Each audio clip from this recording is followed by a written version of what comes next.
South ఇండియాలోనే biggest sorry store మన Varahi silks మన విజయవాడ ఎంజీ రోడ్ లో డిసెంబర్ 4వ తారీఖున ఘన ప్రారంభం.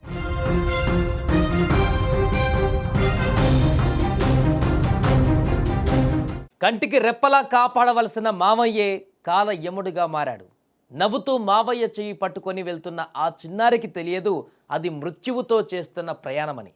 చాక్లెట్ కొనిస్తాడని సంబరపడ్డాదే తప్ప ఆ మావయ్యే తన ప్రాణం తీస్తాడని కలలో కూడా ఊహించలేదు. పెద్దల గొడవలలో పసి ప్రాణం గాల్లో కలిసిపోయింది. డబ్బు కోసం కసాయిగా మారిన ఓ మేనమామ ఘాతుకం కన్నీళ్లు పెట్టిస్తోంది. అసలు ఆ చిన్నారి చేసిన తప్పేంటి? ఆ ఒక్క ప్రశ్నే ఇప్పుడు అందరినీ కలిచివేస్తోంది. శ్రీ సత్యసాయి జిల్లా తలుపుల మండలము గౌకన్నపేటకు చెందిన గంగాధర్ కుమార్ హర్షవర్ధన్ బుధవారం ఉదయం అదృశ్యమయ్యాడు. ఆందోళన చెందిన తల్లిదండ్రులు అదే రోజు సాయంత్రం పోలీసులకు ఫిర్యాదు చేశారు. కేసు నమోదు చేసుకున్న పోలీసులు దర్యాప్తు చేపట్టగా గురువారం ఉదయం గ్రామ సమీపంలో బాలుడి మృతదేహాన్ని గుర్తించారు. బాలుడిని మేనత్త భర్త ప్రసాద్ హత్య చేసినట్లుగా డిఎస్పి శివనారాయణ స్వామి నిర్ధారించారు. ఇక నిందితుడు ప్రసాద్ ఆ పిల్లాడికి స్వయాన మేనత్త భర్త. పెద్దల మధ్య గొడవల ఆ పసివాడి ప్రాణాన్ని తీశాయి. నిందితుడు ప్రసాద్ కొడుకు క్యాన్సర్తో బాధపడుతున్నాడు. చికిత్స కోసం డబ్బులు కావాలని బావుమర్ది గంగాధర్ను అడిగారు. గతంలో సాయం చేసిన గంగాధర్ ఇప్పుడు తన దగ్గర డబ్బులు లేవని చెప్పాడు. అంతే, ఆ మాట ప్రసాద్ మనసులో విషయాన్ని నింపింది. నాకు డబ్బులు ఇవ్వవా, నీ కడుపు కోత మిగులుస్తా అని కక్ష పెంచుకున్నాడు. ఆ కోపాన్ని బావమార్ది మీద చూపించలేక అభం శుభం తెలియని మేనల్లుడిని టార్గెట్ చేశాడు. బాలుడిని మాయమాటలతో నమ్మించి బైక్ మీద షికారని తీసుకువెళ్ళి నిర్మానుష్య ప్రాంతంలో గొంతు నులిమి చంపేశాడు.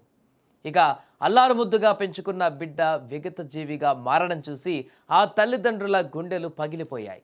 పరాయి వాళ్ళు చేస్తే కోప్పడేవారేమో, కానీ సొంత మనిషే ఇలా నమ్మక ద్రోహం చేసి కడుపులో తలదాచుకున్న వాడే కాటేయడాన్ని ఆ కుటుంబం జీర్ణించుకోలేకపోతుంది.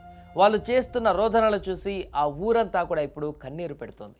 ఆ పసివాడికి ఆస్తి తగాదాలు తెలియవు, ఆర్థిక కష్టాలు తెలియవు. తెలిసిందల్లా నమ్మకం ఒకటే, కానీ ఆ నమ్మకమే వాడి ప్రాణం తీసింది.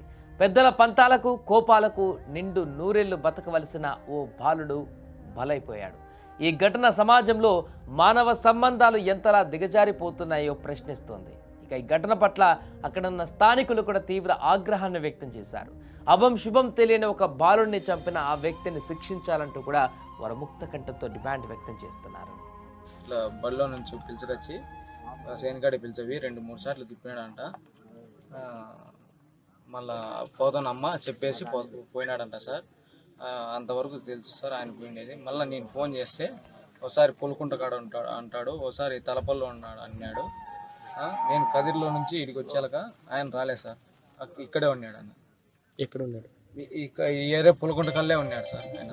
నేను కదిరిలో ఫోన్ చేసింటే ఈ నుంచి ఆయనకు భయం ఉంటే రావాలి కదా సార్ ఇడికి. వాళ్ళు తండ్రి తల్లి ఇద్దరు చెప్తున్నది ప్రకారం అదేవిధంగా అంగన్వాడీ స్కూల్లో వాళ్ళ అబ్బాయి ఎక్కడ అంగన్వాడీ స్కూల్ వెళ్తున్నారో అంగన్వాడీ స్కూల్లో ఎంక్వైరీ చేయడం అనేది జరిగింది. దాంట్లో ప్రసాద్ అనే వ్యక్తి గత 2 నెలలుగా కూడా అబ్బాయిని ఫాలో చేస్తున్నట్టు, అంటే కంటిన్యూస్గా వెళ్ళి కలవడము, అంటే దాంట్లో అంటే ఈ వ్యక్తి ఎవరు ప్రసాద్ మన ఎవరిని సస్పెక్ట్ చేస్తున్నాం వాళ్ళు మూర్తిపల్లి కదిరి టౌన్ చెందిన వ్యక్తి.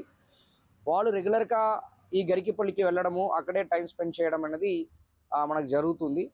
దీని వెనక ఏముందని కొన్ని ఎంక్వైరీ తండ్రిని అడుగుతున్నప్పుడు, గంగాధర్ని అడుగుతున్నప్పుడు, ఎవరు హర్షవర్ధన్ అబ్బాయి చిన్నపిల్లలు చనిపోయారో వాళ్ళు తండ్రిని అడుగుతున్నప్పుడు, ఎందుకు ఈ ప్రసాద్ లాగా తిరుగుతున్నట్టు అడుగుతున్నప్పుడు, ప్రసాద్ వాళ్ళు కొడుకుకు కూడా ఆ బ్లడ్ క్యాన్సర్ ఉన్నట్టు, దానికి గంగాధర్ దగ్గర ఫినాన్షియల్ సపోర్ట్ అడిగినట్టు, దానికి మనం ఉన్న వరకు సపోర్ట్ చేశాను, దాని తర్వాత చేయలేకపోయాము, అది కూడా కారణాలుగా ఉన్నట్టు మనకి వాళ్ళు గంగాధర్ ఇన్ఫర్మేషన్ ఇస్తున్నారు. సో ఈ కేసు ఈ సస్పెక్ట్ ఎవరున్నారో వాళ్ళని కూడా మాక్సిమం ఈ రోజు లోపలికి మనం అదుపులో తీసుకుంటాము.